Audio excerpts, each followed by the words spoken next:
The first sound was not a scream. It was water.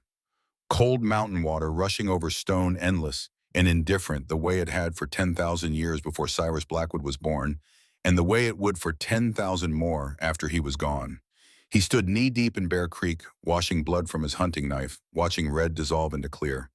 The blade was old, forged by his own hand 13 years ago, when his hands were steadier and his heart less heavy. Now at 53, everything felt heavier. The knife, the mountain, the silence. September morning came slow to the Blue Ridge. Mist clung to the ridgeline like the ghosts of men he had known. Cyrus had learned to live with ghosts. They were better company than most living souls, quieter in their judgment, kinder in their absence. He scrubbed the blade clean with sand and creek water, methodical the way a man does when he has done the same task 1,000 times. Deer blood, nothing more. He had taken a bucket dawn-filled, dressed, it hung the meat in his smokehouse. Enough venison to last through October if he was careful. If he was alone, he was always alone. The knife went back in its sheath. Cyrus bent to cup water in his calloused hands, splashed his face, felt the cold shock travel down his spine. His reflection wavered in the current. Gray beard, long and unkempt hair past his shoulders, tied back with leather-cord eyes the color of winter sky. He looked like what he was, a man who had walked away from the world and never looked back. But the world had a way of finding you anyway. The sound came from downstream. Not animal, not wind, something else. Something wrong. Cyrus went still, water dripping from his beard, every sense suddenly alert. 40 years of living in wild country had taught him to read the mountain's language. This was a word he did not recognize. Breathing. Ragged, desperate breathing, like a wounded thing trying not to die. He moved without thought, feet finding purchase on slick stone, moving downstream toward the sound.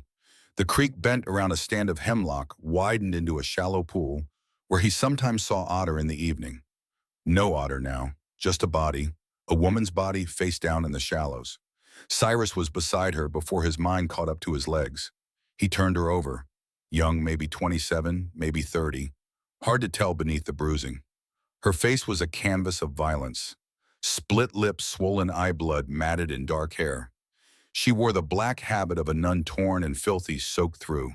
Her hands were bound with rope, wrists rubbed raw and bleeding. One leg bent at an angle that made his stomach turn. But it was her back that stopped his breath. When he lifted her from the water, her habit fell open. Carved into the pale skin between her shoulder blades, crude and deliberate, was a single word. Property. The letters were infected, weeping days old. Deep enough to scar forever. For a moment, Cyrus could not move, could not think. All he could see was that word carved into human flesh like a man brands cattle. All he could feel was rage, pure and cold, as the water that had nearly claimed her. She opened her eyes, bright green, like spring grass after rain.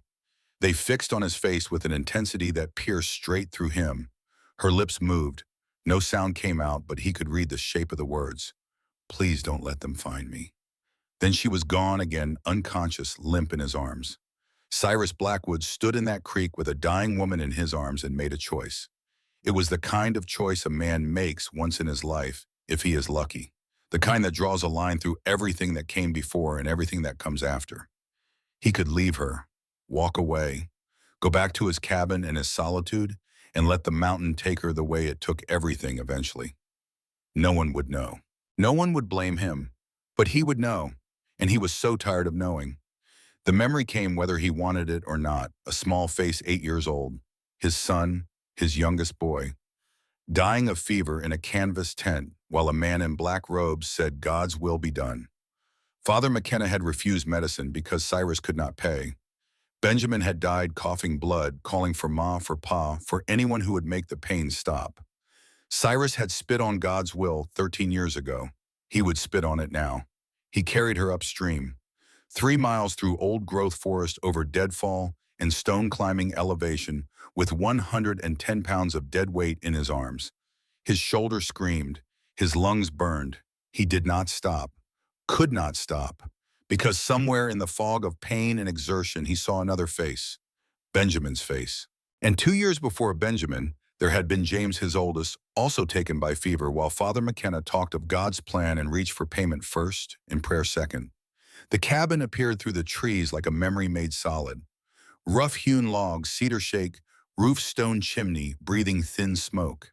He had built it with his own hands in 1870 after his wife Sarah died, coughing blood, after his two boys followed her. 3 days later, after Father McKenna refused to give them medicine because Cyrus could not pay. He kicked the door open. Inside smelled of wood smoke and coffee and the particular loneliness of a place where only one person lives. He laid the woman on his bed, the same bed where Sarah had died, the same bed he had not shared with another living soul in 13 years. Her breathing was shallow, rapid. Fever heat radiated from her skin. He had seen this before. Infection, shock, maybe internal bleeding. She needed a doctor. The nearest doctor was 40 miles in Harlan. She would be dead before he made 10. So Cyrus did what he knew how to do. He started a fire, filled a pot with creek water, set it to boil. Went to the trunk where he kept the herbs Isaiah Crow had taught him to use. Golden seal root for infection, willow bark for fever, echinacea for the immune system, whatever that meant. Isaiah's words, not his. The old Cherokee had a way of knowing things that white men wrote in books they had never read. Cyrus worked through the morning. He cut away the ruined habit with his hunting knife, trying not to look at the damage beneath. Bruises everywhere, ribs maybe cracked, the broken leg for certain. Tibia snapped clean. He had set bones before on horses, on himself, once never on a woman half dead from a beating. He did it anyway. Splint from ashwood, straight grain strong but light, bandages torn from an old shirt. He mixed a paste of golden seal and bear grease, packed it on the infected wounds, the word on her back. Property. He cleaned it with boiled water and rage he could not name. She woke once while he worked, screamed, a sound like an animal in a trap. Her eyes found his, and there was no recognition there, only terror. He spoke low, the way he would speak to a spooked horse. "You are safe. I will not hurt you." "You are safe." She did not believe him. How could she? But eventually the pain pulled her back under. By noon she was bandaged, splinted, covered with his best quilt. Fever still burned in her. He sat beside the bed with a bowl of cool water, a rag dabbing her forehead the way Sarah used to dab the boys when they were sick. The memory came sharp enough to cut. He pushed it away. The woman's lips moved. Whispered words in a language he did not know. French, maybe. Something about a baby.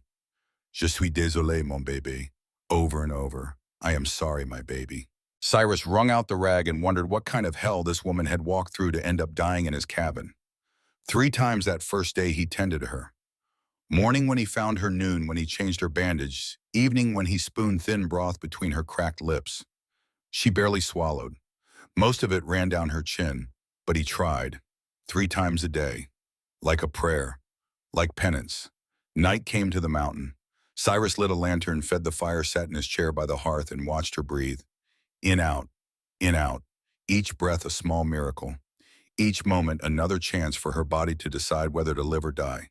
He must have dozed because he woke to hoofbeats. 2 horses coming up the trail in full dark. Only a fool or a desperate man rides mountain trails at night. Cyrus was on his feet, rifle in hand, moving to the window. Through the gap in the shutters he saw them. 2 men, one big and broad, sitting his horse like a sack of grain. The other lean, nervous eyes scanning the tree line. The big one dismounted.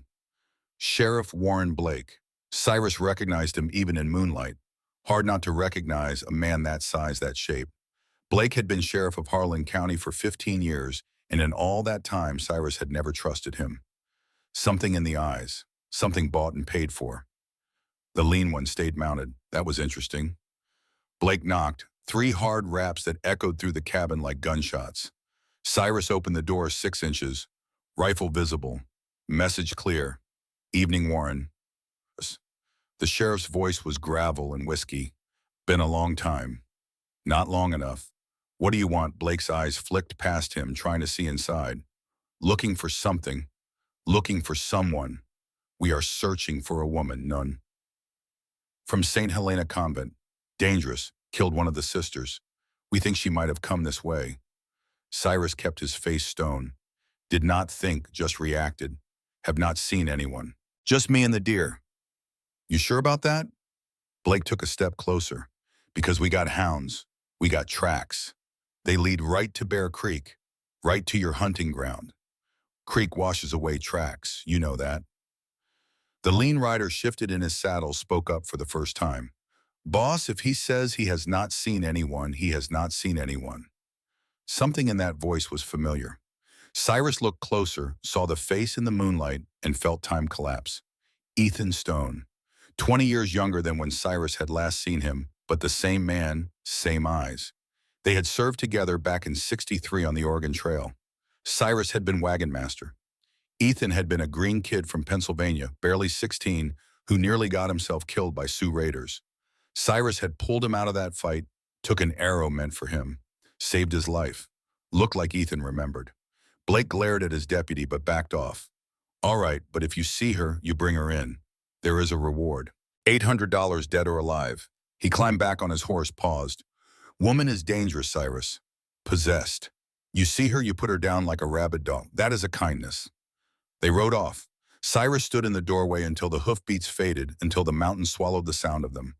Then he closed the door, locked. It turned. She was awake, sitting up in bed, pale as death, eyes fixed on him with an expression he could not read. Fear, yes, but something else. Recognition, maybe. Or resignation. Her voice came out ruined, barely a whisper. Who are you? Cyrus set the rifle down, walked to the fire, poured himself coffee with hands that wanted to shake. Name is Cyrus Blackwood. This is my cabin.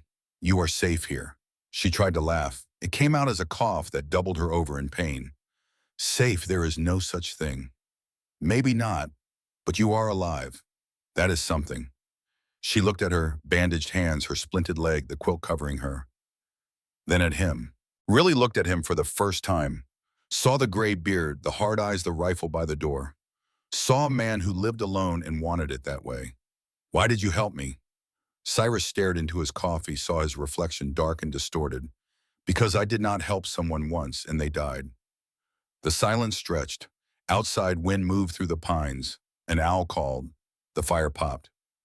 What is your name? He asked. She hesitated like the answer might damn her. Grace. Sister Grace Hammond. Well, Grace, you got people trying to kill you. Got a sheriff calling you possessed. Got a price on your head. You want to tell me why? She closed her eyes. When she opened them again, they were wet. Because I know the truth, and the truth is going to get me killed. Cyrus waited. Grace pulled the quilt tighter like armor against memory. St. Helena Convent, you know it? Heard of it? Up in the hills. Takes in orphans. Her voice cracked. Takes them in. Sells them out. Cyrus felt something cold settle in his gut. Father Silas Thorne runs it. He has been selling children to rich families for 10 years. Calls it adoption. Charges $500 to $2,000 per child depending on age, health, skin color. She stopped, breathed. The ones who cannot be sold. The sick ones, the dark-skinned ones, the ones too old. He keeps them in the cellar. Works them like slaves. 18 of them down there right now. Chained to iron rings and stone walls. Fed once a day scraps. Beaten when they cry. No sunlight, no fresh air. Disease spreading. Several have died. Sweet Jesus, I was part of it. Grace's voice dropped to a whisper. He made me part of it, she told him then. About being sent to the convent 6 years ago, age 21. Her father, Judge Owen Hammond, had sent her there after she got pregnant out of wedlock, after he forced a miscarriage that killed her baby. Sent her to hide the scandal to find God. Father Thorne knew the truth. Helped cover it up. In exchange, Grace had to watch the other sisters. Report anyone who asked questions. There was one sister. Sister Ruth. Old woman, 72. She had been a nurse in the war, kept records, names, dates, amounts. Every child sold every family that bought them. She was going to go to the authorities. Grace wiped her eyes. I found Father Thorne strangling her in the chapel. She was already dead when I got there. He saw me, he smiled, and he said, now you are part of this too.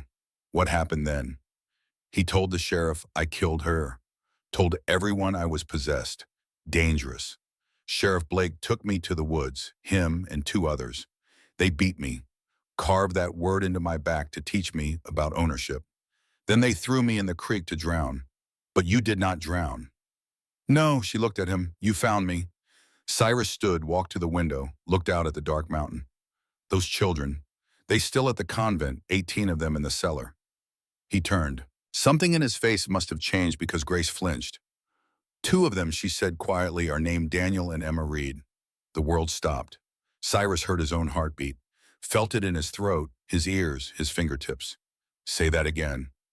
Daniel Reed, 9 years old. His sister Emma is 7. They have been there for 2 years. They ask about you every day. The cup fell from Cyrus's hand. Coffee spread across the floor like blood. The flashback came whether he wanted it or not. 2 years ago, 1881, finding them by the burnt remains of their parents' homestead. Bushwhackers had killed the mother and father, left the children alive out of cruelty or mercy, hard to say which. Daniel had been 7, then Emma 5. Both of them covered in soot and tears, holding each other like the world had ended, which it had.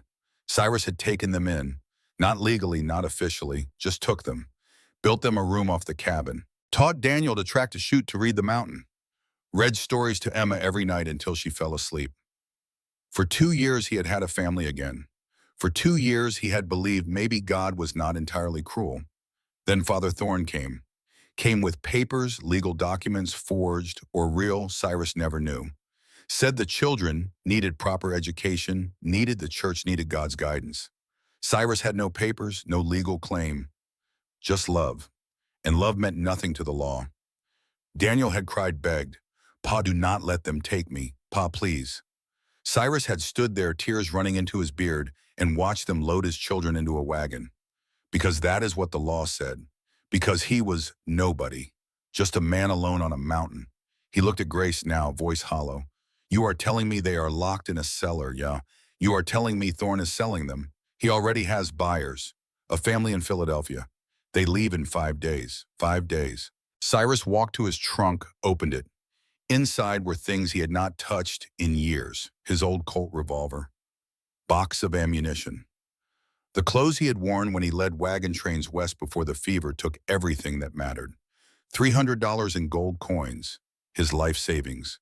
He loaded the Colt, checked the cylinder, spun it. The sound was cold and final. Grace watched him. "What are you going to do?" Cyrus did not hesitate. "I am going to get my children back." "You cannot." Grace struggled to sit up straighter. "Thorne has the law. He has money. He has the church. You are one man, then I will die one man." He looked at her. "But I will not let them sell my son." Grace stared at him. Then she did something unexpected. She smiled. It hurt her split lip. She did not care. Sister Ruth kept a journal, red leather. She hid it in the chapel under the altar of the Virgin Mary. Every name, every crime, every dollar. If we get that journal to a federal judge, Thorne falls. The whole system falls. We. Grace threw off the quilt, tried to stand. Her broken leg gave out immediately. Cyrus caught her before she hit the floor. "I can help," she gasped. "I know the convent. I know the tunnels. I know where the children are. You can barely walk. I will crawl if I have to." She gripped his arm. "Those children are locked in darkness. They are starving. They are terrified. Every day they wait for someone to save them, and no one comes." Her voice broke. "I will not let them die waiting."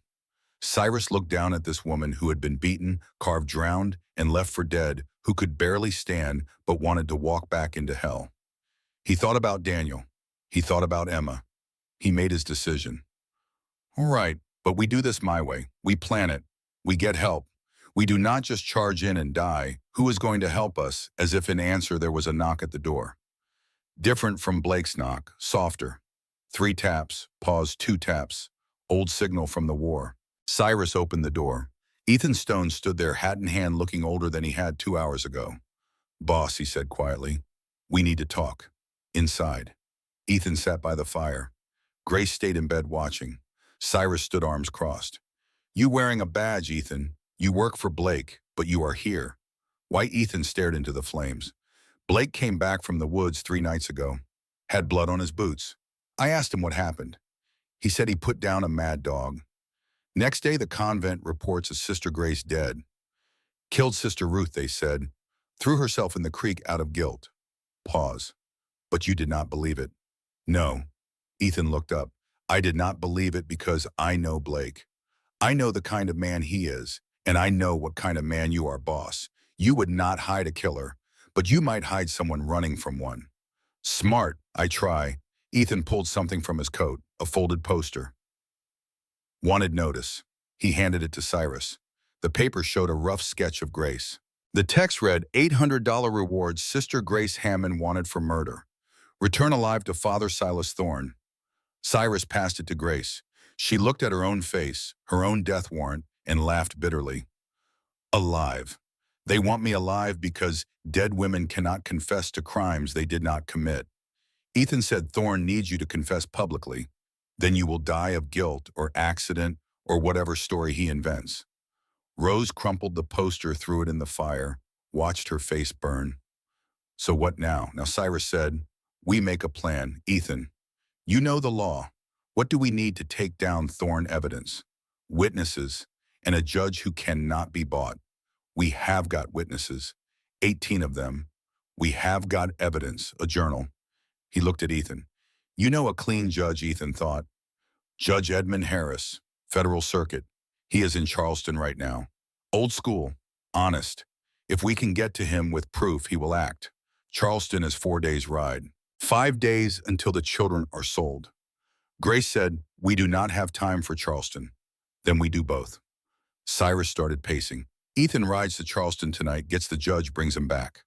Meanwhile, Grace and I go to the convent, get the journal, free the children.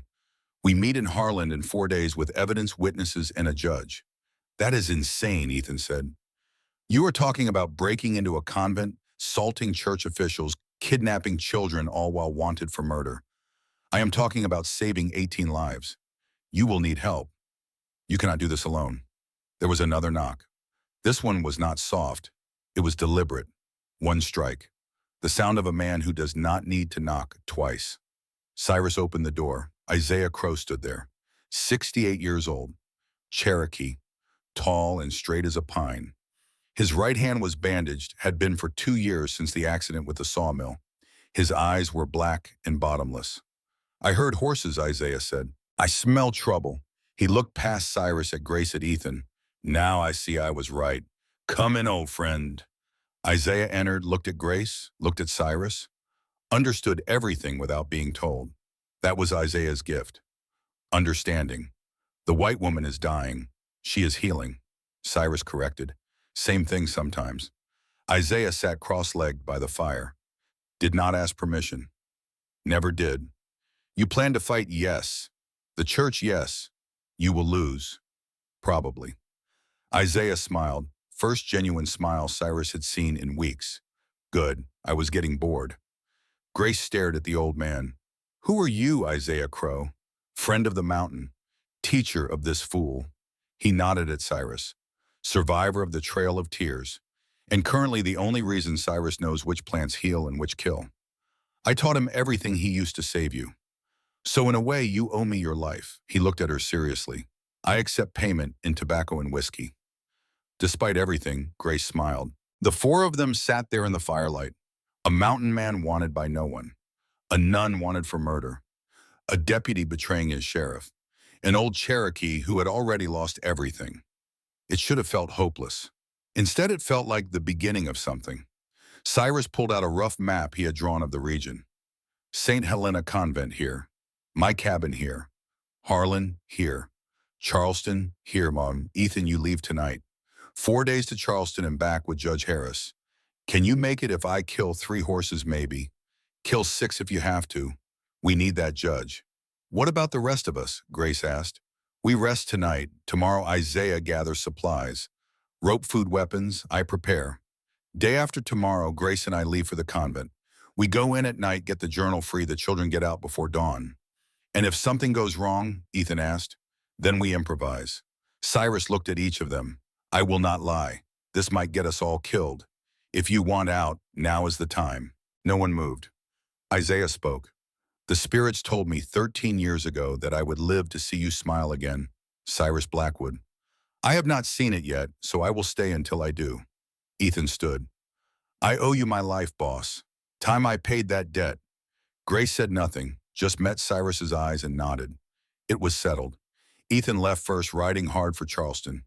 Before mounting, he gripped Cyrus's shoulder. Boss, if I do not make it back, you will make it. But if I do not, tell them I tried to be better than I was. You already are. Ethan rode off into darkness. Hoofbeats faded. 4 days. The clock started. Isaiah left an hour later, heading to his cabin 2 miles north.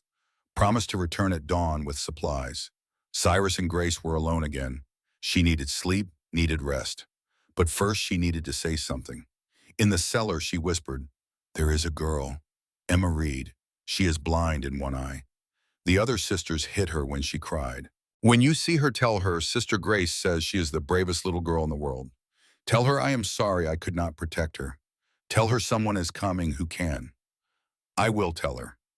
Grace lay back, closed her eyes. Within minutes, she was asleep. Cyrus sat by her bed. Third time that day. Morning, noon, night. 3 times he had tended her. 3 times he had chosen life over death. 3 times he had said no to the mountain, no to God's will, no to the easy path of walking away. He looked at his hands. Scarred, calloused, capable of building and destroying in equal measure. Tomorrow they would start preparing. 4 days from now, everything would change.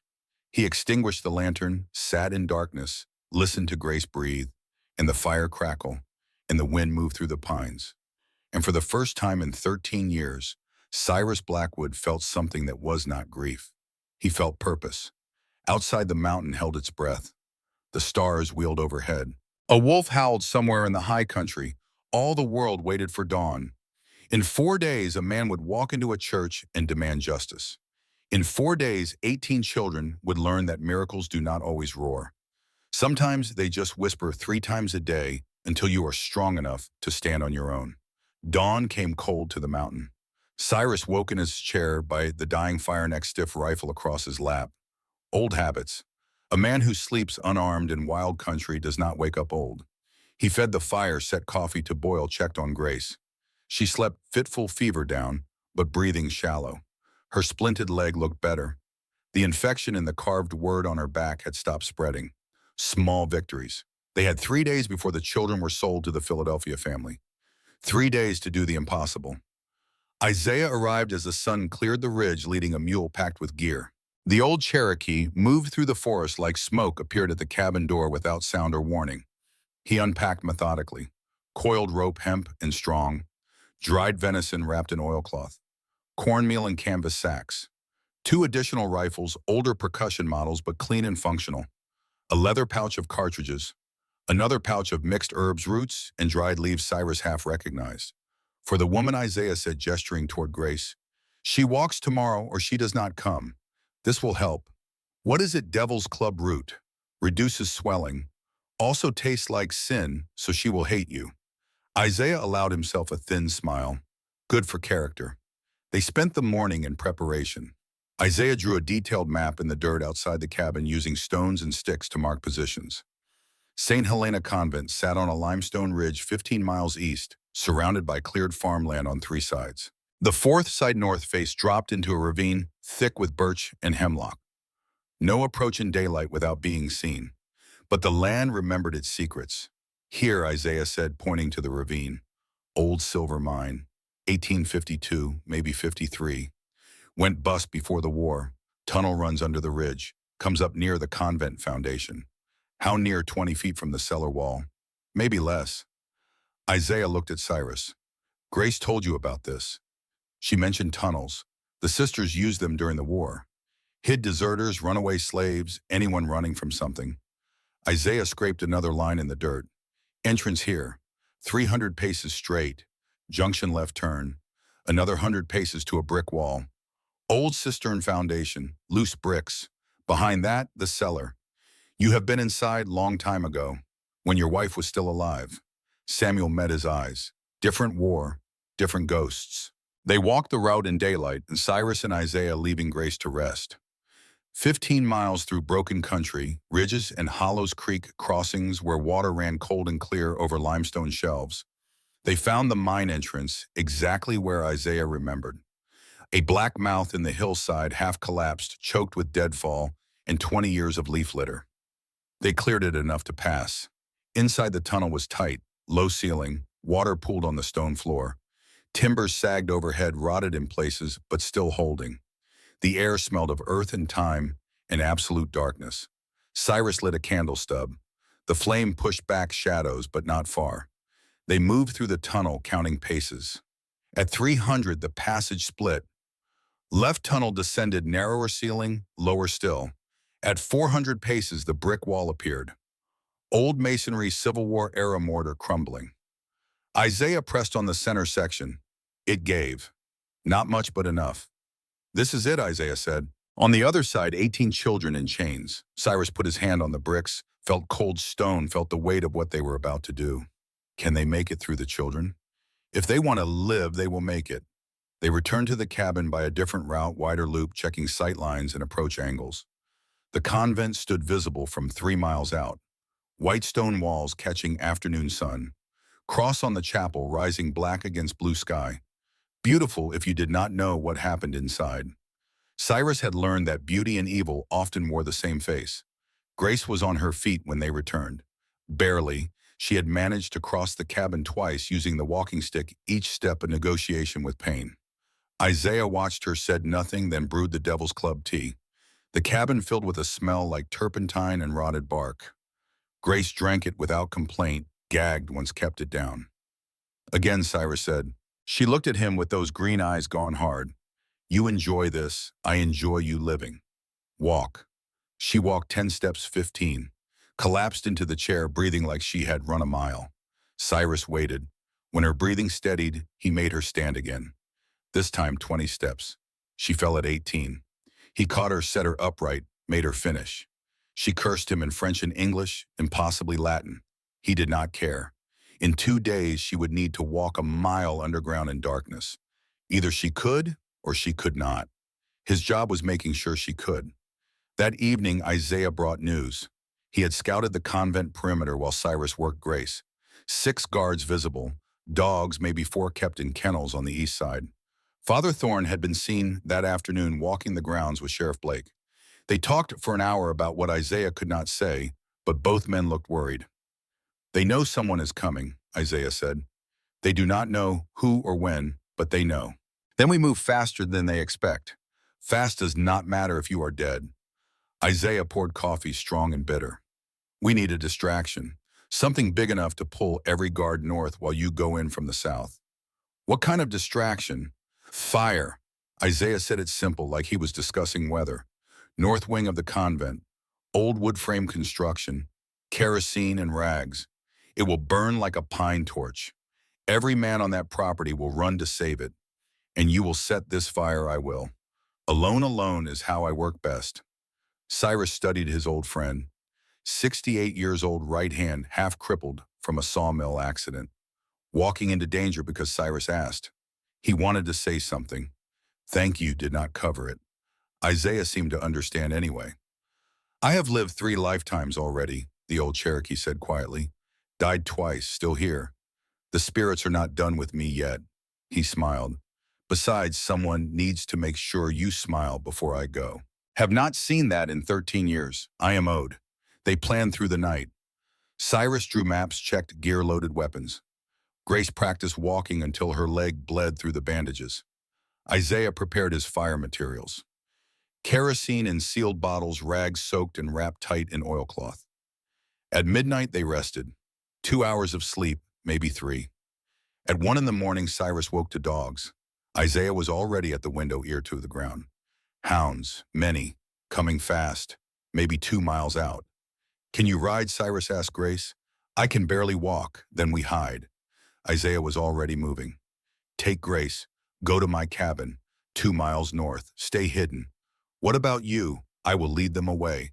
Buy us time. No, we stay together. Grace started. No time. Go. Now, Isaiah scooped Grace up. She cried out in pain but did not protest.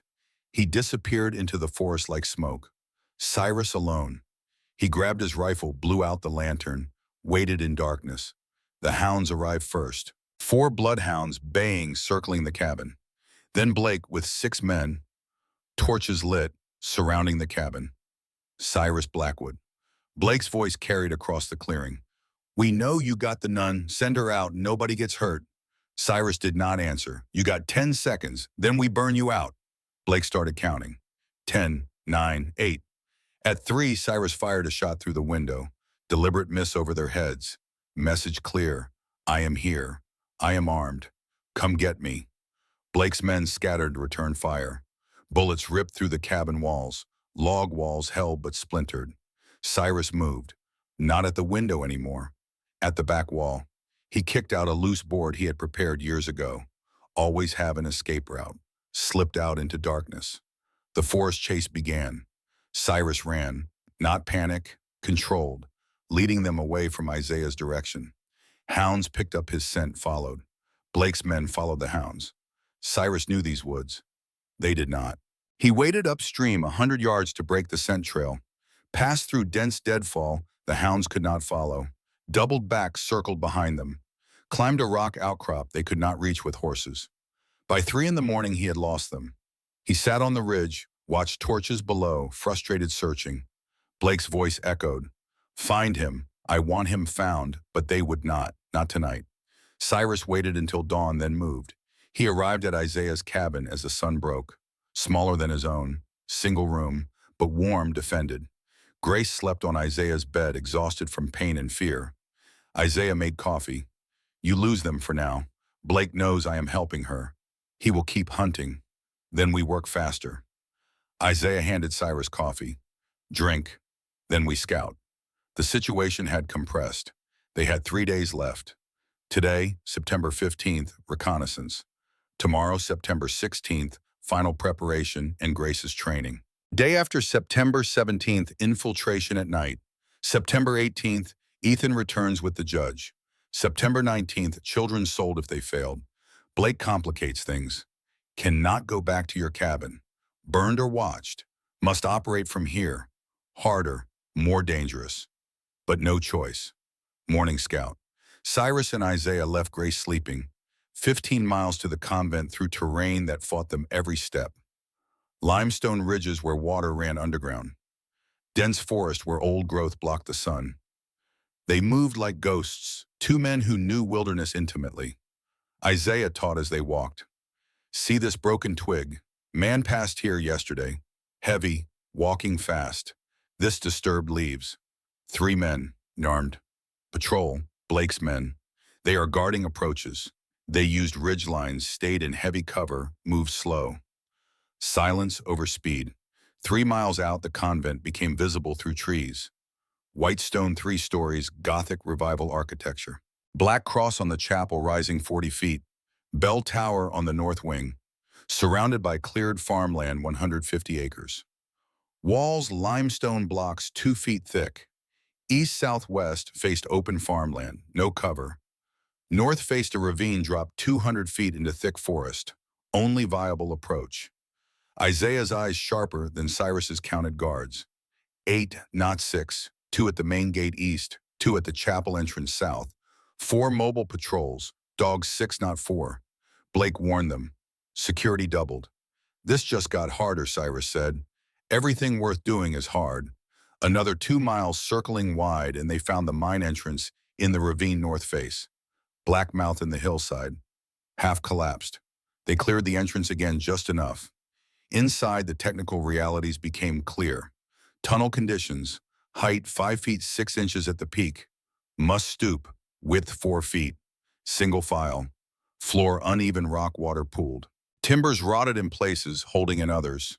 Air cold damp smell of earth. Cyrus lit a candle. Flame small flickering.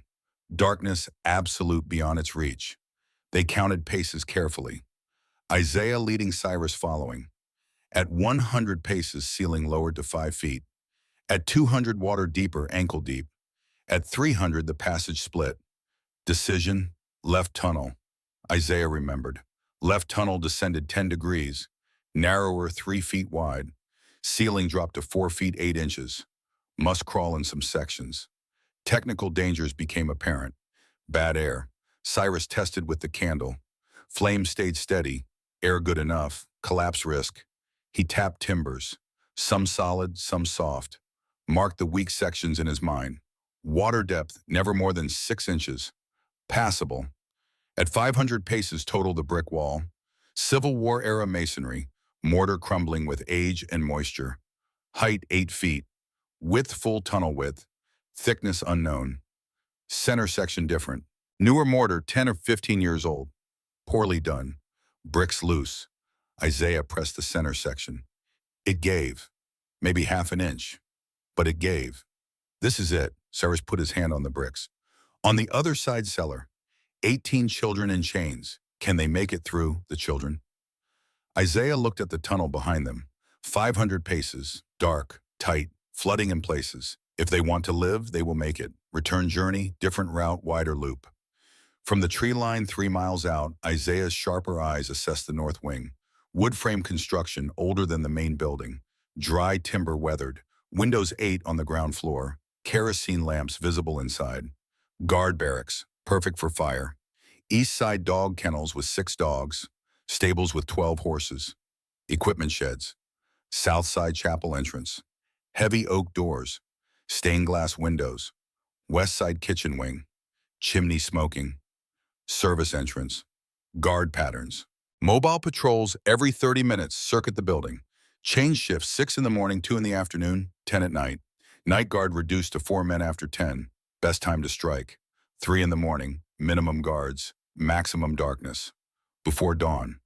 Returning to Isaiah's cabin, they finalized the plan, Isaiah's fire plan. I will set the north wing ablaze. 3 in the morning exactly. Materials needed. Kerosene 3 bottles. Rags soaked in whale oil. Slow-burning fuse. Matches waterproof. Technique.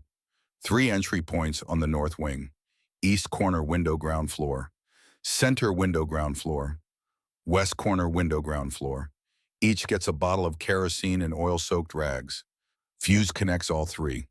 Light one end runs to all 3. Simultaneous ignition. Timing. Light fuse at 2:55 in the morning. Fuse burns 30 seconds per foot. 5 feet equals 2.5 minutes. Ignition at 2:57:30. Fire visible by 3. Guards respond. Pull from all sides to fight fire. Window 15 to 20 minutes before they realize it is a distraction. Cyrus and Grace enter the tunnel at 2:30. Reach the cellar by 2:55. Free children by 3:15. Exit by 3:30. Isaiah, after setting the fire, moves to the extraction point. Covers their escape. If Isaiah is caught, then I die buying you time. Isaiah, Cyrus started. We all die sometime, friend. Better to die for something than nothing. Isaiah looked at Cyrus with those black, bottomless eyes. You get those children out. That is all that matters. September 16th, 1 day before infiltration. Morning session, 6 in the morning. Isaiah brewed Devil's Club tea. The cabin filled with a smell like turpentine and rotted bark. Grace drank, gagged, kept it down. Walk, Cyrus said. First attempt. Grace stood, used the walking stick. 10 steps, face pale with pain. 15 steps, breathing hard. 18 steps, leg gave out. Cyrus caught her, set her upright. Again. She looked at him with green eyes gone hard. You enjoy this, I enjoy you living. Tomorrow you walk a mile underground in darkness. Either you can or you cannot. My job is making sure you can. She cursed him in French. He did not care. Second attempt, 20 steps before collapse. Third attempt, 25 steps. By 8 in the morning, 50 steps without stopping. Noon session, 12 o'clock. 3 times a day, ritual maintained. Cyrus changed Grace's bandages. Leg assessment, swelling decreased significantly. Bone aligned properly, no signs of infection. Devil's Club working, back wound the word property, infection cleared. Scabbing over, would scar permanently, but would not kill her. Grace's question, tomorrow, in that tunnel, if I cannot make it, if I slow you down. Pause. Leave me, get the children out. Cyrus cleaned the wound, did not look up. No. Cyrus, I am serious. He finally looked at her. I left my children once because the law said I had to. Watch them taken. Did nothing. His voice went hard. I do not leave people anymore. We all get out or none of us do. Grace stared at him, then nodded. Walking practice resumed. 50 steps, 75, 100. By 2 in the afternoon, 150 steps before needing rest. Evening session. 6 o'clock. Weapons training with Isaiah. Isaiah set up targets in the clearing behind the cabin. Pine cones balanced on stumps 20 paces out. He handed Grace an old Colt Navy revolver. Isaiah taught, do not aim with eyes. Aim with whole body. Point like you are pointing your finger. Squeeze slow between heartbeats. Grace fired. Shot went wide. Dirt kicked up 5 feet left of target. Frustrated look. Isaiah patient. Again. After 13 shots, first hit. Pine cone exploded. Isaiah nodded once. Now you know you can. Rest is practice in time.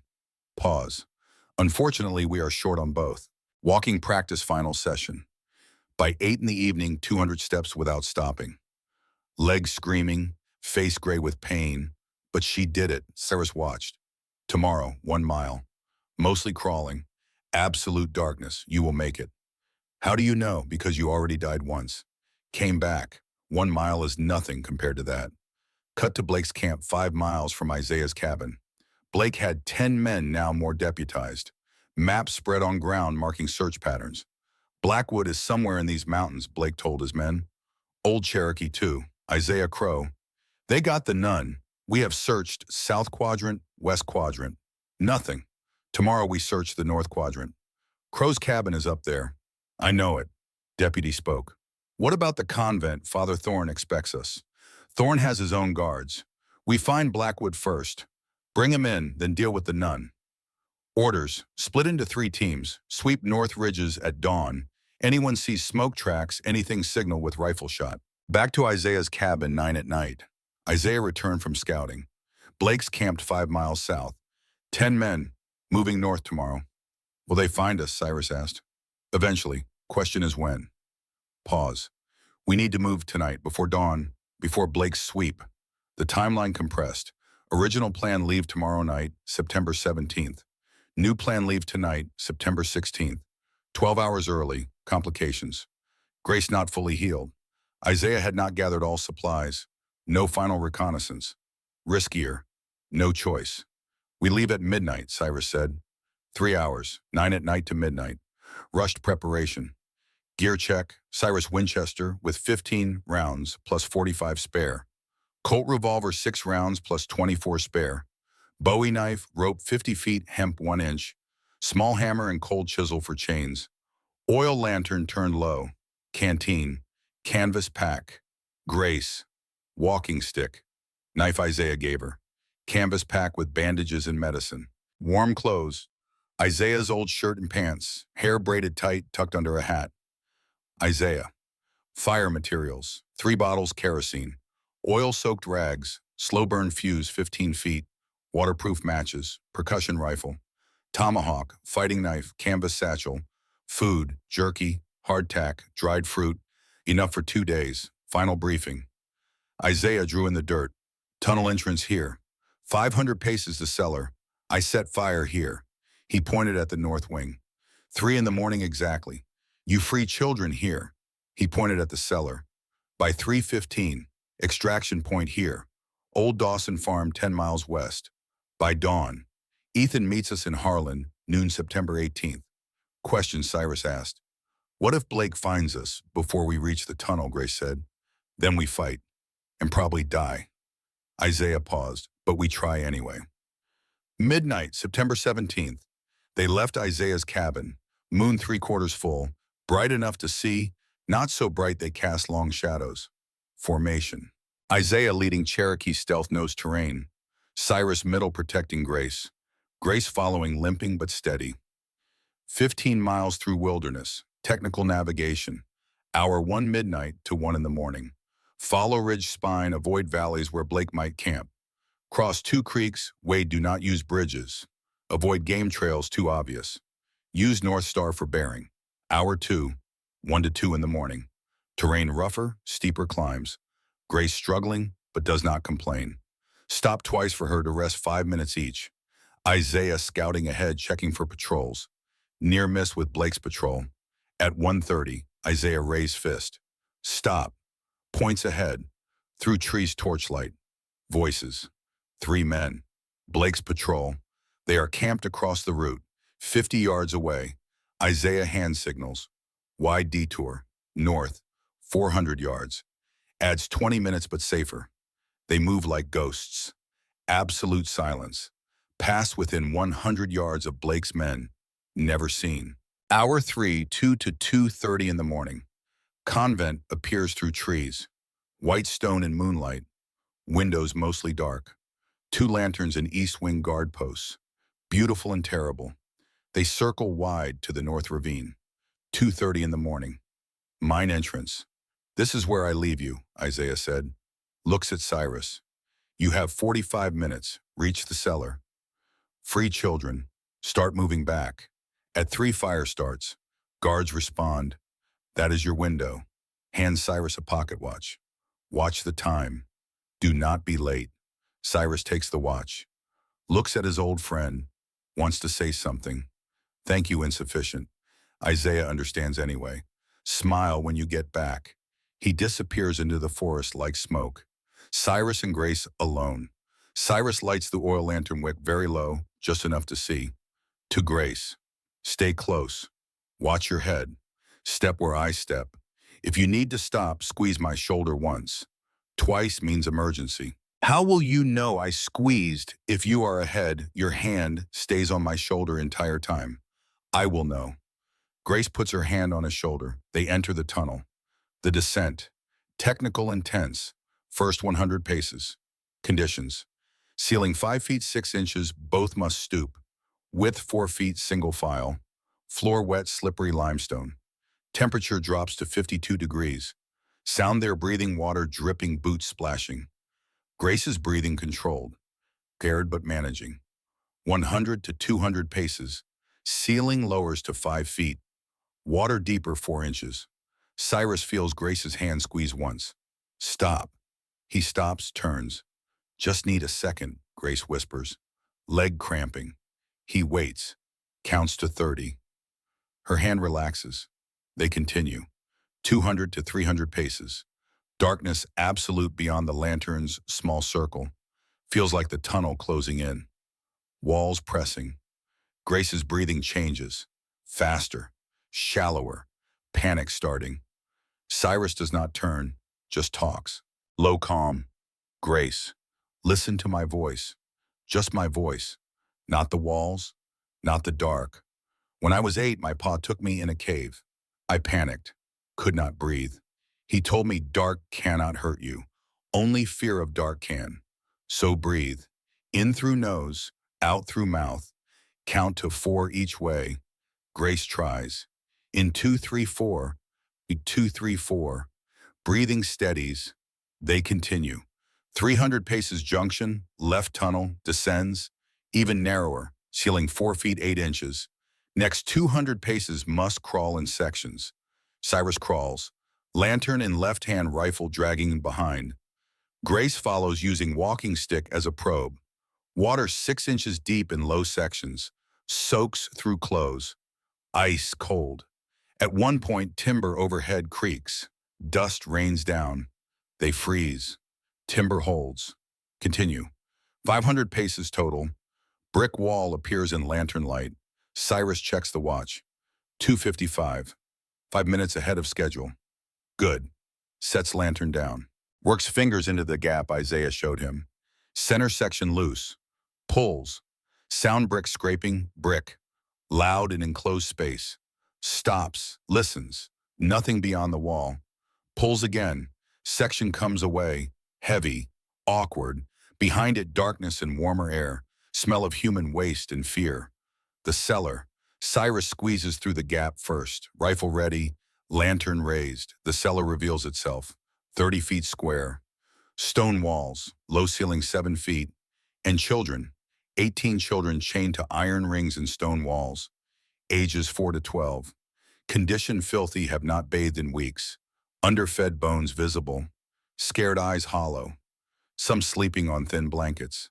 Some awake staring with eyes that learn not to hope. Cyrus's heart does not break.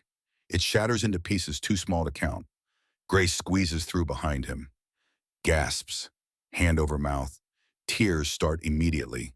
Then, boy sees them. 9 years old. Dark hair. Thin as a fence rail. Eyes widen. Recognition. Disbelief. Desperate hope. Word comes out as a whisper. Part-time stops. Daniel, Cyrus crosses the cellar in 4 strides, drops to his knees. Boy throws arms around him, shaking, sobbing silently into his shoulder. Cyrus holds him. This child he had raised for 2 years, lost, mourned, never stopped loving, never stopped searching for. Daniel whispers, I told them you would come. I told Emma. I told everyone. I knew you would come. Cyrus can barely speak. I am here now. I am here. Pulls back, looks at his son's face. Bruised, thinner than he should be, but alive. Still alive. Where is Emma? Daniel points. Little girl 7 years old, sitting against the far wall, blind in one eye from an old injury. Other eye watching them with cautious hope. Does not move. Does not dare believe. Grace goes to her. Kneels. Emma, I am Sister Grace. Remember me? I told you someone was coming? Gestures towards Cyrus. This is your Papa Cy. He is here to take you home. Emma looks past Grace to Cyrus. The man who had read her stories every night called her little bird. She starts crying, silent tears down dirty cheeks. The freeing. Technical sequence. Cyrus pulls out tools. Small hammer, cold chisel. Check the watch. 2:58. 2 minutes to fire. We have 20 minutes. Work fast. To children, first time addressing them all. I am getting you out, all of you. Stay quiet. Stay calm. We will be free soon. Starts with Daniel. Process. Position chisel on lock hasp. 3 strikes with hammer. Crack, crack, crack. Lock breaks. Chain falls away. Daniel free. Time 40 seconds. 18 children equals 12 minutes minimum. Cyrus moves child to child. Grace helps holding the lantern, speaking soft comfort. Child 2 girl 10 years old. Lock breaks. Free. Child 3 boy 5 years old. When the chain breaks, he starts crying. Not relief. Horror. Thinks it is a trick. Pain will be worse when they take him back. Grace holds him. Rocks gently. It is real. You are free. I promise you are free. Children 4 through 10 systematic. Cyrus in rhythm now. 40 seconds each. Hands bleeding from rough iron. Does not notice. At 3 o'clock exactly. Through high cellar windows. Northern sky turns orange. Not gradually. Explosively. Isaiah's fire. Alarm bell starts ringing. Men shouting. Boots running. Dogs barking. Every guard in the convent converging on the north wing. The window opens. Children 11 through 18 faster now. Grace has a system. Catches children as they are freed. Lines them up at the brick wall opening. Emma freed. Cyrus holds her. Quick hug. Little bird. We are going home. 3:08. And those 18 children freed. To children. Listen carefully. We are leaving through that hole in the wall. It is a tunnel. Dark. Tight. But safe. Stay together. Stay quiet. Follow Miss Grace. I will be behind you. Understand? 18 small heads nod. Some limp. Some barely stand. Smallest boy 5 years old cannot walk at all. Cyrus picks him up. Light is kindling. Bones showing through his shirt. Now, go. They are halfway across the cellar. Light floods the stairs. Door at top opens. Father Silas Thorne stands there. Silhouetted against lamplight from the floor above. Physical description. Tall 6 feet. Broad through shoulders. Silver hair combed back. Black robes. Face profound sadness. Right hand pistol. Holds it like he knows how to use it. Sister Grace. Voice deep calm, accustomed to authority. I knew you would return. I told Sheriff Blake you would. Pause. Love makes people predictable. Grace stops. Children freeze behind her. Thorne descends stairs, slow, deliberate, each step echoing. Looks at Cyrus with pity. And you must be the mountain man, the one who saved her. Almost smiles. Do you know how many men like you I have met? Men who think love conquers all. Men who think they can save everyone. Cyrus quietly. I do not need to save everyone. Just these 18. Thorne. Why they are nothing to you.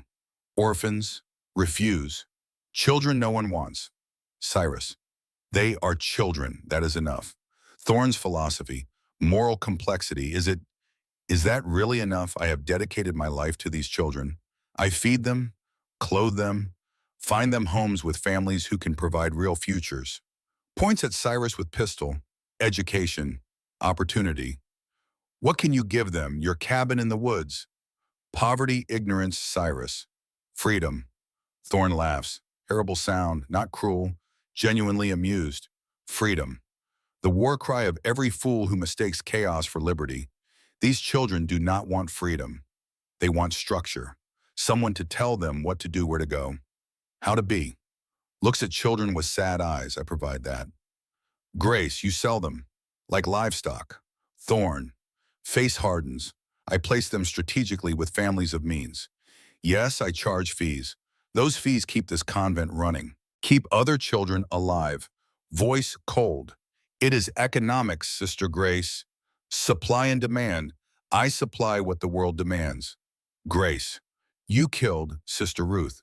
Thorn's justification. She was going to destroy everything. 20 years of work. Hundreds of children saved. Yes, I killed her.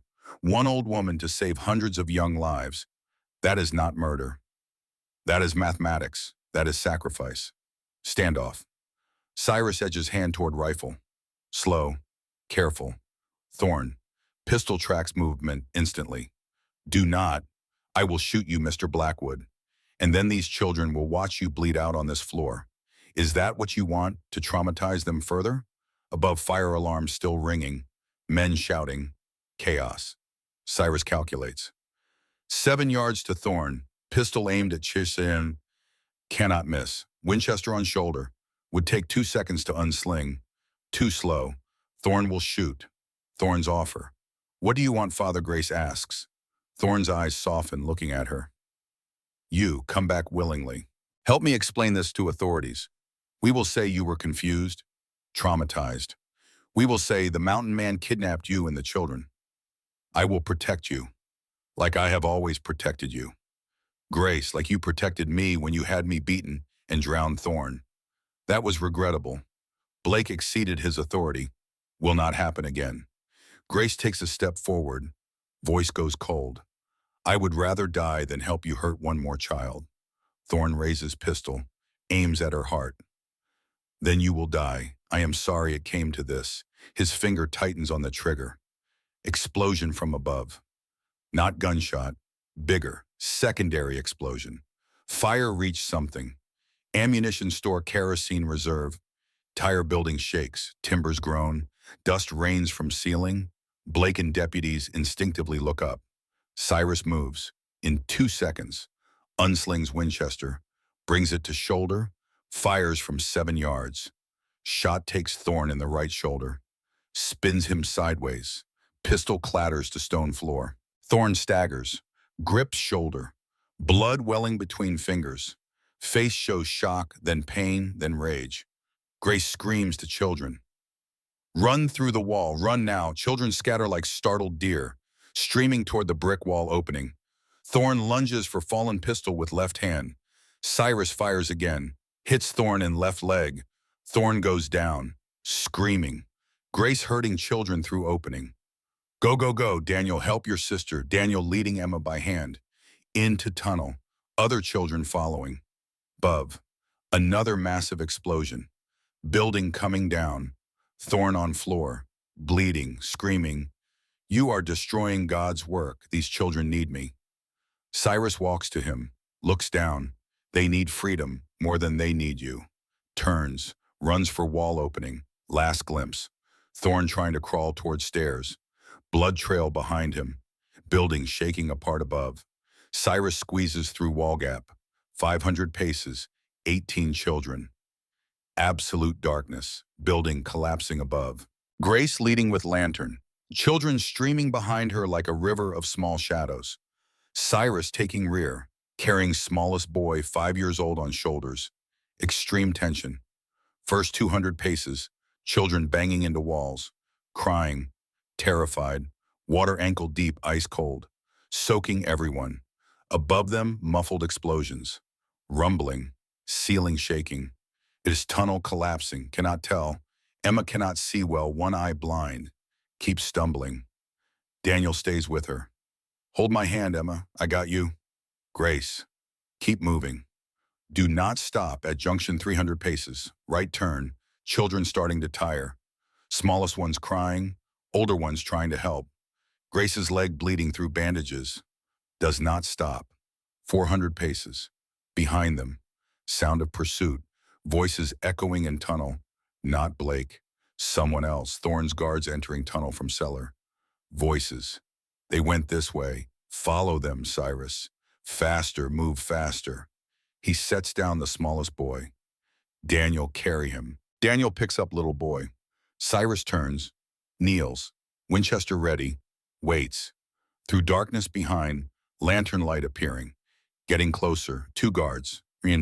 Cyrus aims, waits until they are 50 yards, fires twice. Crack, crack. Both shots hit. 1 guard drops, other screams, retreats. Buys them time. Cyrus turns, runs, 500 paces, mine entrance. Gray light of pre-dawn. Beautiful. Children burst out into open air, gasping, crying, free.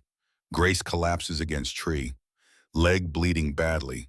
Cyrus emerges last. Counts children. 18. All present. Relief floods through him. We did it, but not safe yet. Because waiting at the tree line, Sheriff Warren Blake with 8 armed men. Sheriff Warren Blake with 8 armed deputies, positioned in the tree line, rifles raised, surrounding the mine entrance. 18 children frozen, Grace trying to shield them. Cyrus' rifle empty, spent all rounds in the tunnel. His hand went to the Colt revolver at his belt. 6 rounds, 8 men. The math did not work. Blake stepped forward, gun drawn, smiling that terrible smile of a man who thinks he has won. Well now, Cyrus, looks like I caught me a whole nest of criminals. Cyrus pushed the children behind him. One hand on Daniel's shoulder, the other reaching slowly for his Colt. Warren, you do not want to do this, Blake laughed. Do I not? He looked around theatrically. I see kidnapping, breaking and entering, arson, assault on a man of God, grinned wider. That is a lot of reward money. Maybe enough to retire. Grace stepped forward. These children are witnesses to trafficking. To murder. Sheriff, you have to listen. Blake's laugh was harsh. Witnesses according to who? A wanted killer and a hermit to his deputies. No judge is going to believe them. The deputies laughed, nervous but following Blake's lead. Cyrus calculated. Could maybe drop 3 before they returned fire. Then the children would die. Not acceptable. He slowly raised his hands. On my honor, Warren, you win. Smart man. Blake's smile widened. Now kick that rifle over here. Cyrus kicked the Winchester toward Blake. It skittered across ground. And the pistol, slow, 2 fingers. Cyrus reached for the Colt. A voice rang out from the forest. Federal authority. Drop your weapons. Everyone froze. Judge Edmund Harris emerged from the trees. 70 years old. Thin as a knife blade. Black suit. Face carved from granite.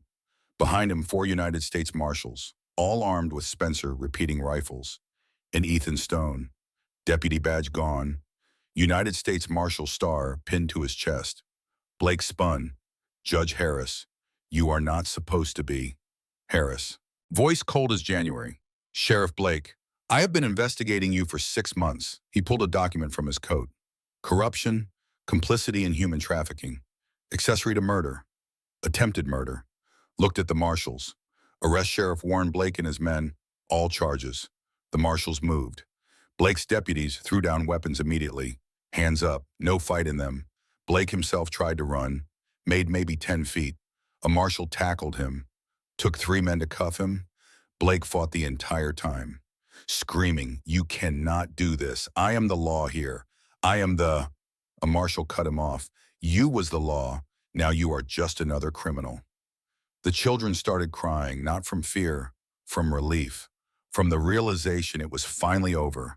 Cyrus dropped to his knees, held Daniel and Emma, both children sobbing into his shoulders. It is over. You are safe. I promise you are safe. Ethan approached Cyrus, tired, hollow-eyed, but smiling. Sorry I am late, boss. Cyrus stood, looked at him. You made it. Killed 4 horses doing it. Rode straight through. Charleston and back in 3.5 days. He pointed at Judge Harris. Convinced him to leave 12 hours early. Pushed hard. Got here just now. How did you know where we would be? Did not. Isaiah found us. Isaiah emerged from the forest, covered in soot, burned in places, but alive. Old friend. Cyrus started, set the fire. North wing went up like kindling. Guards converged like you said. Isaiah paused. But Blake's men were hunting too close. They would have found you at the extraction point. So it found Ethan instead. Led them here. Looked at the children. You got them all out. We did. Isaiah smiled. Then it was worth every burn. Judge Harris, where is Father Thorn Grace? Cellar, he was wounded. Building was collapsing. Harris to marshals. Find him. If he is alive, bring him. If he is dead, bring the body. Two marshals headed toward the convent. What remained of it? North wing completely destroyed, still smoking. Main building damaged but standing. Cellar accessible through the south entrance. 15 minutes later, marshals returned, half carrying, half dragging Father Silas Thorne.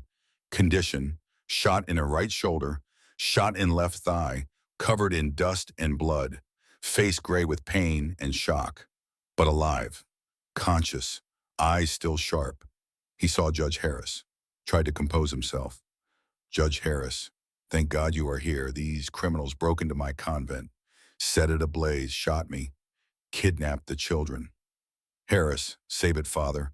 He pulled a red leather journal from a marshal's hands. Sister Ruth's journal, every crime documented, 20 years of trafficking. Names, dates, amounts. Open to a random page. Read aloud. January 14th, 1879. Sold Mary Stone, age 10, to Hendricks Plantation, South Carolina. $1,200. Child has consumption, may not last year. Looked at Thorne. Mary Stone. That was Deputy Ethan Stone's sister. She died 8 months later. Worked to death. Ethan stepped forward, face carved from stone. Thorne saw him. Recognition dawned. You are the boy from Pennsylvania, the one who kept asking about his sister. Ethan, 20 years I have been looking for her grave. 20 years, voice broke. And all that time you knew. You knew what happened to her. Hand went to pistol. Harris, Deputy Stone. Do not. Ethan's hands shook, but stopped. To Thorne, you will stand trial. You will face every family whose children you sold. You will spend the rest of your miserable life in a cage. Leaned close, whispered, and I hope you live a very long time. Marshals brought 2 wagons from the convent stables, loaded 18 children, blankets distributed, bread and water, children huddled together, still scared, starting to believe they might actually be safe. Grace moved among them, speaking softly, checking injuries. Cyrus watched, saw her with the children, natural, gentle, born for this. Daniel stayed close to Cyrus, would not let go of his hand. Pa. Where are we going, Harlan? Small town, 40 miles from here. There is a church, safe place, food beds, medicine. And then Cyrus knelt, eye level with his son, and then we figure out the rest together. You, me, Emma, we are family. Families stay together. Daniel's eyes filled with tears. You promise, I promise, never again will anyone take you from me. Emma appeared, grabbed Cyrus's other hand. Papa Ty, can we really go home? Cyrus picked her up, despite his exhaustion. Little bird, we are going to make a new home, big enough for you, Daniel, and anyone else who needs one. She buried her face in his neck, crying quietly. Grace watched this, smiled through her own tears. Judge Harris approached. Mr. Blackwood, Sister Grace, you will need to come to Harland as well. Give testimony, help prepare the case. The children, Harris, will be cared for. I give you my word. Looked at them seriously. What you did tonight, breaking into a convent, shooting Thorne, burning a building. Technically, those are crimes, paused. Let that sink in. But given the circumstances, given the evidence, given these children alive, because of you, no charges will be filed. You have my word on that too. Cyrus, thank you. Harris, do not thank me. Thank whatever God you believe in that Ethan Stone rode 300 miles in 3.5 days to bring me here. 2 wagons, 4 marshals. Judge Harris. Blake and Thorne in chains in separate wagon. Cyrus Grace, Isaiah, Ethan riding alongside. Children in first wagon. Singing, someone started it. Simple song, Amazing Grace. Ironic. Perfect. Other children joined in. Voices pure, untrained, beautiful. Grace listening, crying silently. Isaiah rode beside her. You did good work tonight, white woman. Grace. We all did. Isaiah. No, you did. You walked back into the place that tried to kill you. You saved 18 lives. Pause. Sister Ruth would be proud. Grace broke down, sobbing. Isaiah did not try to comfort, just rode beside her, presence enough. Cyrus rode with it, Ethan. You came back, Cyrus said. You saved my life 20 years ago. I told you I would pay that debt. This more than pays it. Ethan shook his head. No, boss, this makes us even. What you did tonight, getting those children out, that is something else entirely. Looked at Cyrus seriously. You are a good man, Cyrus Blackwood. Better than you think. Cyrus did not know what to say to that. Dawn broke as they rode. September 17th, 1883. Sun rising over the Blue Ridge. 18 children safe. 2 monsters in chains. Justice coming. Harland at noon. Word had spread somehow. Always does in small towns. Crowd gathered. 150 people. Maybe more. When the wagons arrived with children applause. Women crying, men taking off hats. Children scared of the crowd at first. Too many people, too much noise. But then they saw the faces. Not anger, not judgment. Kindness, relief, welcome. Church deacon stepped forward. Judge Harris, we have prepared the church basement. Beds, food, clean clothes. Doctor standing by. Harris, thank you. To children, you are safe now. These people will care for you. Children unloaded slowly, still nervous. But women from town approached gently, offering hands, smiles, comfort. One woman, Mrs. Sarah Chen Baker's wife, knelt before a small girl 6 years old. Hello, sweetheart. My name is Sarah. Are you hungry? The girl nodded. Then let us get you some fresh bread and honey. Would you like that? The girl took her hand. One by one, children led into church. Gentle hands, soft voices, promise of safety. Grace watched. To Cyrus. They will be all right. How do you know? Because look at those people. They are not here for reward or recognition. They are here because it is right. Pause. Good people still exist. We just forget sometimes. Blake and Thorne taken to jail. Small stone building. 2 cells. Blake in one. Thorne in other. Blake still screaming. This is illegal. I demand a lawyer. I demand. Marshal, you will get a lawyer at trial. Slammed cell door. Thorne silent, sitting on cot, staring at nothing. Face empty of everything except pain. Grace looked at him through bars. Thorne saw her, spoke softly. Did you get the journal, Then I suppose it is over. Pause. For what it is worth, I truly believed I was helping them. Grace, I know you did. That is what makes it worse. Evil men who know they are evil can be stopped. But men who do evil believing it is good. Shook her head. They are the most dangerous of all. Walked away. Did not look back. September 18th, 1 day after rescue. Harlan Courthouse. Preparation for trial. Judge Harris met with Cyrus, Grace, and Ethan. Trial begins tomorrow. Fast, I know, but Thorne has powerful friends. Delay gives them time to interfere. We need to move quickly, move decisively, move justly. To Cyrus, you will testify about finding Sister Grace, about what happened to Daniel and Emma, about the rescue. To Grace, you will testify about your 6 years at the convent, about Sister Ruth's murder, about what you witnessed. To Ethan, you will present evidence, documents, journal, testify about Blake's corruption. The children, some will testify, not all, only one strong enough. We will not force anyone, Grace. I will talk to them, see who can handle it. That afternoon, Grace met with children in the church basement. Tomorrow, some of you may be asked to tell what happened, to tell the truth about Father Thorne, about the cellar, about everything. It is going to be hard, scary, but it is important. Because if you are brave enough to speak, Father Thorne can never hurt another child. Silence. Then Daniel stood. I will do it. I will tell them what he did. Emma. Me too. One by one, children volunteered. 10 of them total, ages 7 to 12. 10 children willing to face their nightmare in open court. Grace told Harris that evening, "We have our witnesses." September 19th, 9 in the morning. Courtroom packed. Every seat filled. People standing along walls. Not just Harlan residents. Word spread. People came from neighboring counties. Judge Harris presiding. 4 federal marshals against walls. Security tight. Defendants. Father Silas Thorne. Clean clothes provided. Shoulder and leg bandaged. Shackled. Sitting with court-appointed lawyer nervous man from Lexington. Sheriff Warren Blake. Also shackled. Separate lawyer. Face red with humiliation and rage. The jury. 12 men. Farmers, shopkeepers, 1 school teacher. Faces serious. Bailiff. All rise. Harris entered. Black robes. Granite face. Be seated. Gavel struck. This court is now in session. The United States of America versus Father Silas Thorne and Sheriff Warren Blake. Charges: human trafficking, conspiracy, murder, attempted murder, corruption.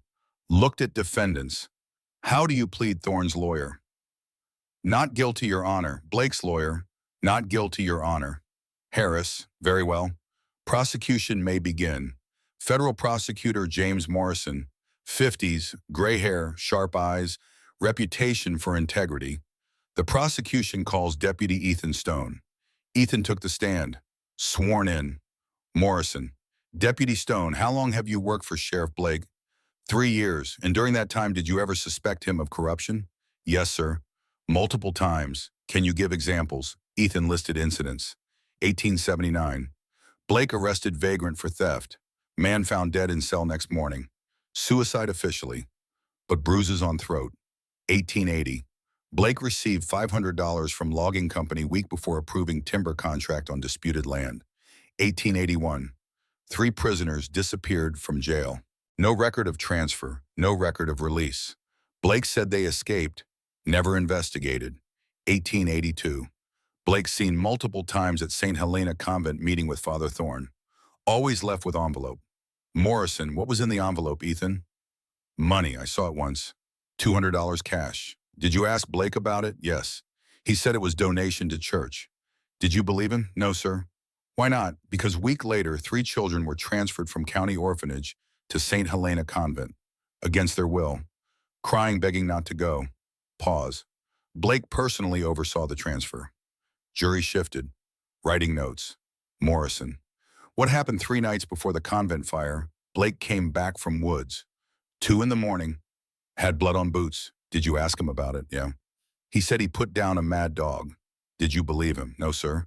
Because next morning, St. Helena reported Sister Grace dead. Said she killed Sister Ruth, then drowned herself out of guilt. But Sister Grace did not drown, did she? No, sir, she survived. Because Mr. Blackwood found her in the creek and saved her life.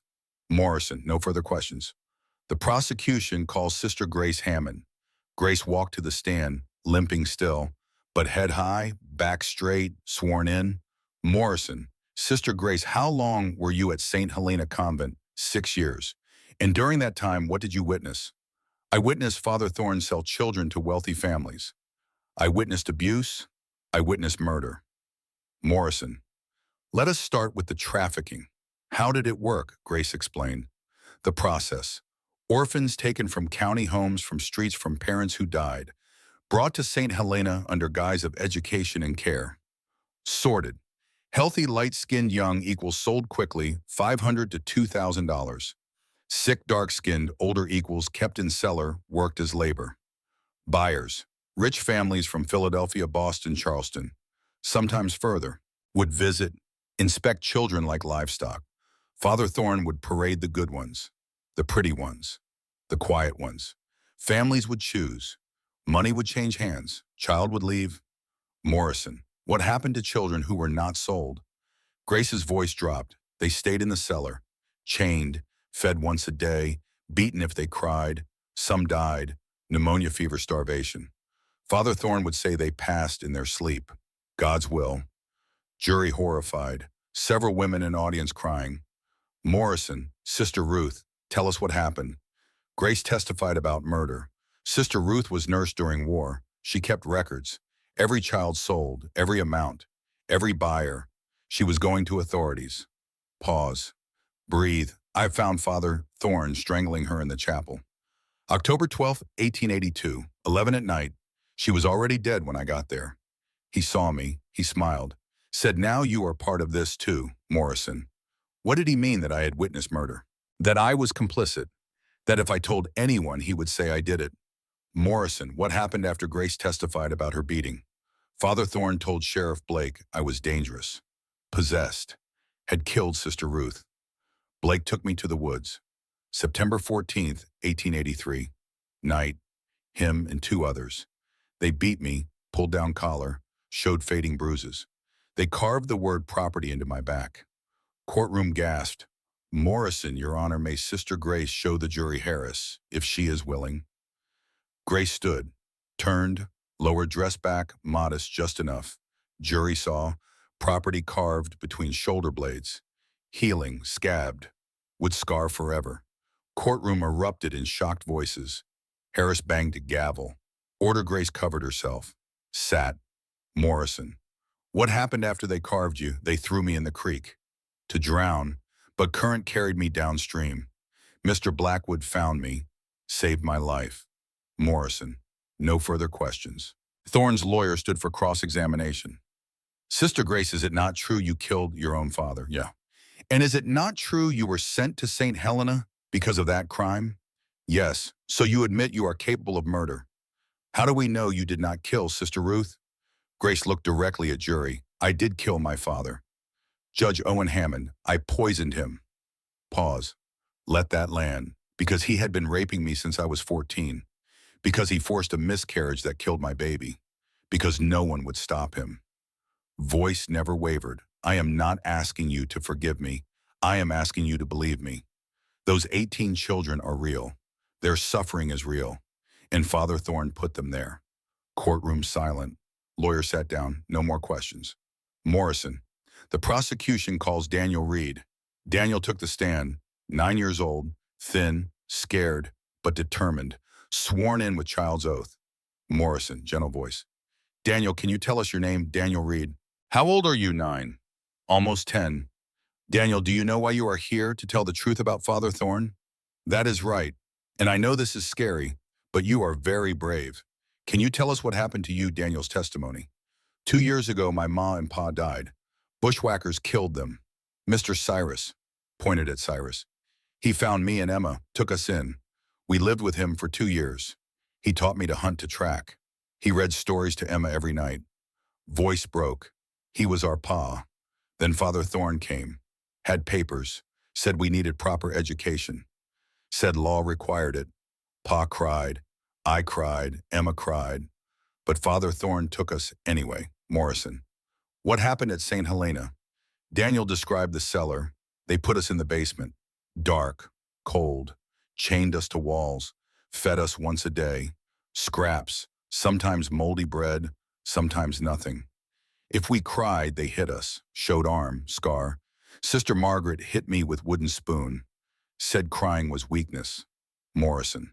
"How long were you in the cellar?" 2 years. 730 days, I counted. Jury horrified. Morrison. "Did children die while you were there?" Daniel nodded. "Michael, he was 4. Got sick, coughing blood. We begged for a doctor. Father Thorne said medicine cost too much. Said God would heal him if he deserved it. Tears now. Michael died holding my hand. He was nice. He shared his food even when he was hungry." Morrison. No further questions. Thorne's lawyer wisely declined cross-examination. Morrison. The prosecution calls Emma Reed. Emma took the stand. 7 years old, blind in one eye, terrified. Grace stood. "Your Honor, may I sit with her, Harris?" Allowed. Grace sat beside Emma, held her hand. Morrison knelt beside stand, eye level. Emma. "I am Mr. Morrison. I am here to help. Can you tell everyone your name?" Emma Reed. "How old are you?" Emma. 7. Almost 8. Emma. "Can you tell us what happened to your eye?" Emma touched her blind eye. "Sister Margaret hit me. I cried too much. She said crying was weakness." Morrison. "Did Father Thorne know this was happening?" "Yes, sir, he watched sometimes." "What did he do when he watched nothing?" "Just watched. Then he would pick which children to show to visitors." "Who were the visitors?" People who wanted to buy us. Thorne's lawyer objected, leading improper characterization. Harris leaned forward, voice cold as death. Overruled, and counselor, if you object one more time to a child telling her truth, I will hold you in contempt. Clear lawyer, swallowed. Yes, Your Honor, Emma continued. The visitors would come, look at us, touch our hair, check our teeth like horses. They would pick one, give Father Thorne money, take the child. We never saw them again. Morris and Emma, do you see the man responsible for what happened to you in this courtroom? Emma's one good eye scanned the room, stopped on Thorne, pointed, him, the priest, Morrison. Let the record show. Witness identified defendant Father Silas Thorne. To Emma, Emma, you are very brave. One more question. What did you think would happen to you, Emma? Quiet voice but clear. I thought we would die there. I thought no one cared. Pause. But then Papa Sai came. He kept his promise, looked at Cyrus, smiled. He said he would never let anyone hurt us again. And he meant it. Courtroom silent, some jurors wiping eyes. Morrison, no further questions. Harris, we will break for lunch. Gavel struck. Afternoon session. 8 more children testified, each story similar, each story heartbreaking. By 4 in the afternoon, jury looked ready to convict on the spot. Thorne's lawyer called no witnesses. What could they say? But Thorne insisted on speaking. Harris, does defendant wish to testify? Thorne, I do, Your Honor. Took the stand, sworn in, lawyer, Father Thorne. Did you run St. Helena Convent? I did, for 20 years. And did you place children with families? Yes. Hundreds of children. Gave them better lives than poverty and ignorance. Lawyer, the prosecution claims you sold children. Is that true? Thorne's defense? I charged fees. Adoption fees. Those fees kept the convent running, kept other children alive. It is economics, supply and demand. I supplied what the world demanded. Looked at jury. Every child I placed went to a family better than what they had. Better homes, better food, better education. Yes, some children stayed in the cellar because no one wanted them. What was I supposed to do? Turn them out to starve? I gave them shelter, food, purpose. Morrison objected. Your Honor. Harris, let him speak. Let the jury hear his defense. Thorne continued. Sister Ruth was going to destroy everything. 20 years of work, hundreds of saved children. I could not let that happen. Voice cold. Yes, I killed her, one old woman versus hundreds of young lives. That is not murder. That is sacrifice. Jury staring, horrified. Morrison cross-examined. Father Thorne, you call it sacrifice, but you did not sacrifice anything. Sister Ruth died, not you. Pause. You call it economics, but those are children, not commodities. You say you gave them shelter, but you chained them in darkness. You say you could not let Ruth destroy your work, but that work was destruction. Lean close. You are not a savior, Father Thorne. You are a monster who convinced himself he is a saint, and that makes you the most dangerous kind of evil. Morrison, no further questions. Morrison's closing. 30 minutes. Methodical, devastating, laid out evidence piece by piece. Sister Ruth's journal, 20 years documented, 18 witnesses' children, Grace's testimony, Ethan's testimony. Physical evidence, scars, records, money trails. Gentlemen of the jury, this is not a complicated case. Father Silas Thorne sold children, hundreds of them, for profit. He kept unsold ones in a cellar, chained, starved, beaten. He murdered a woman who tried to stop him. He has shown no remorse, no guilt, no humanity. Looked at Thorne. He believes he was helping them. That is what makes him truly dangerous. Because a man who knows he is doing evil can be reasoned with. But a man who does evil believing it is good, he will never stop. To jury, you have the opportunity to stop him, to make sure no child ever suffers in his care again. I ask you to find Father Silas Thorne guilty. On all charges, defense closing, weak. Lawyer knew he was lost. Tried arguing technicalities. Tried suggesting children were coached. Jury not buying it.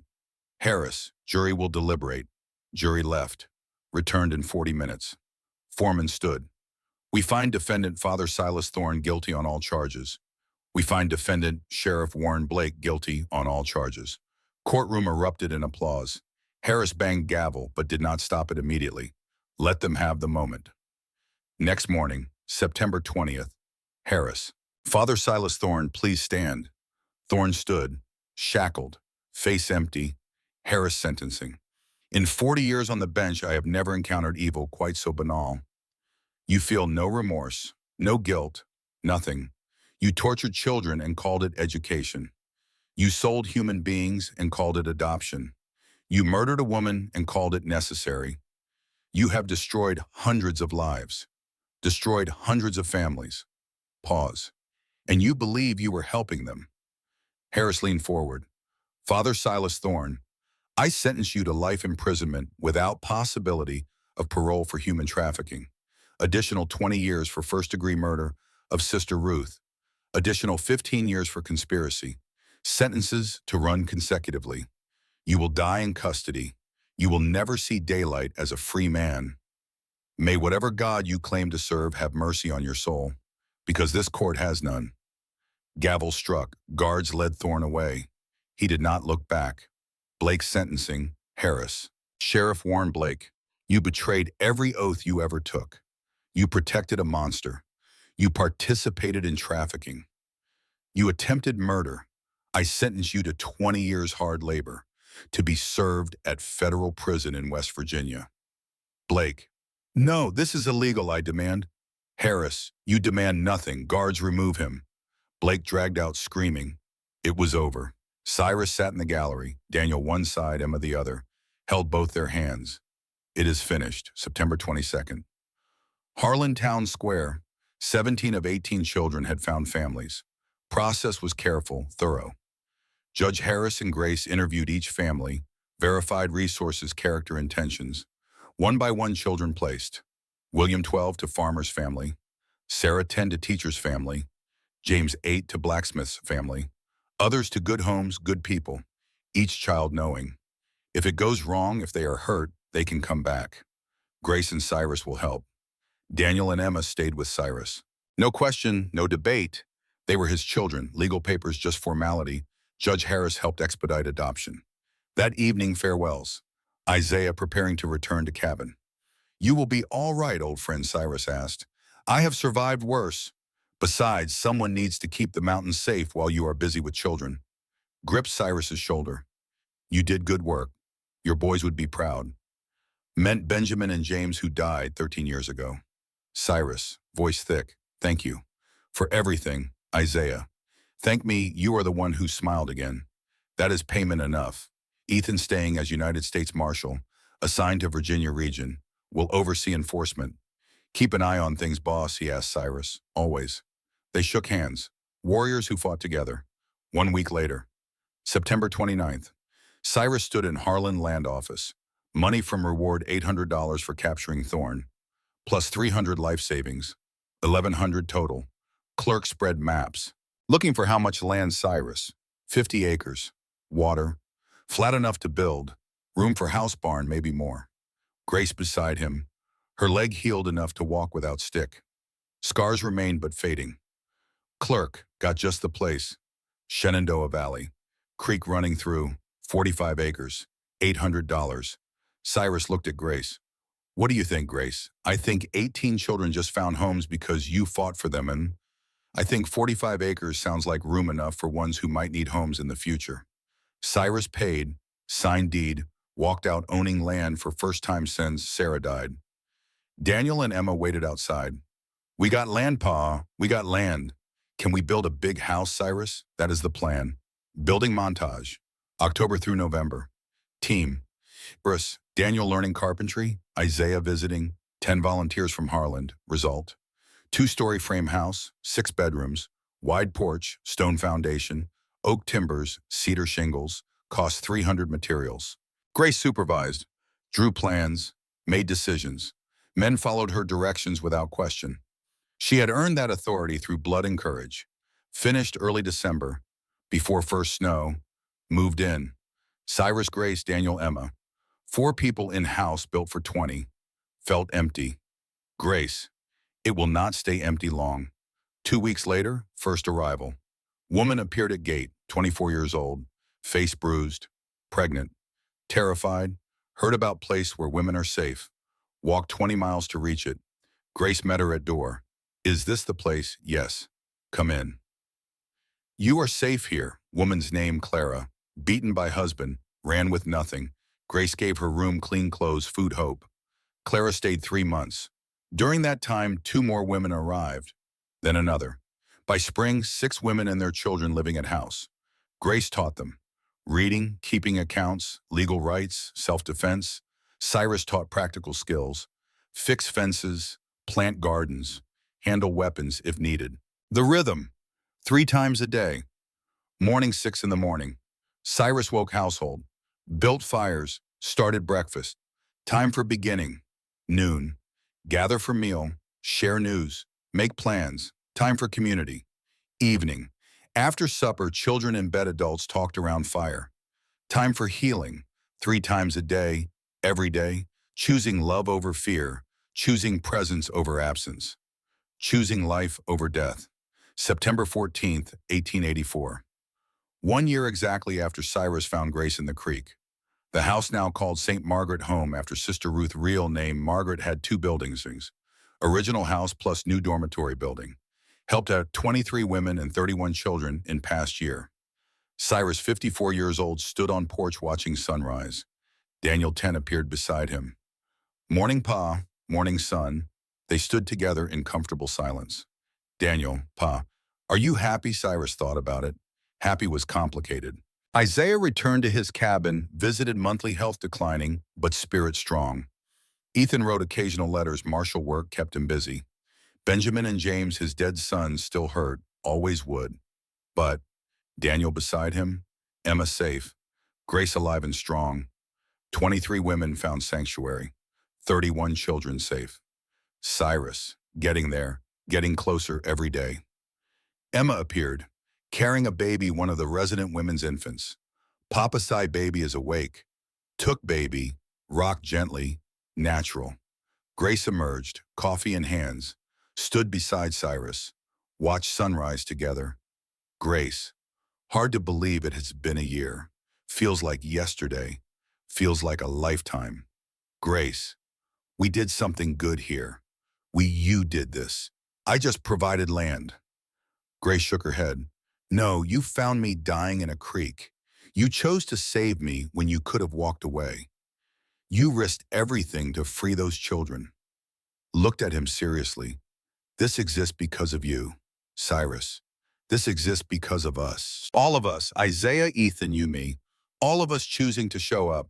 Pause. 3 times a day. Grace smiled. 3 times a day. Behind them. House coming alive. Women stirring. Children waking. Sounds of life, hope, healing. Cyrus thought about that September morning a year ago. Finding Grace in the creek. Choosing to save her. Starting a war with monsters. One choice led to everything. Isaiah was right. Dark cannot hurt you. Only fear of dark can. And Cyrus stopped being afraid. Daniel. Pa, Miss Grace. Breakfast, ready. Grace, coming. They walked inside together. Family, chosen, scarred, imperfect. But family nonetheless. Camera pulled back.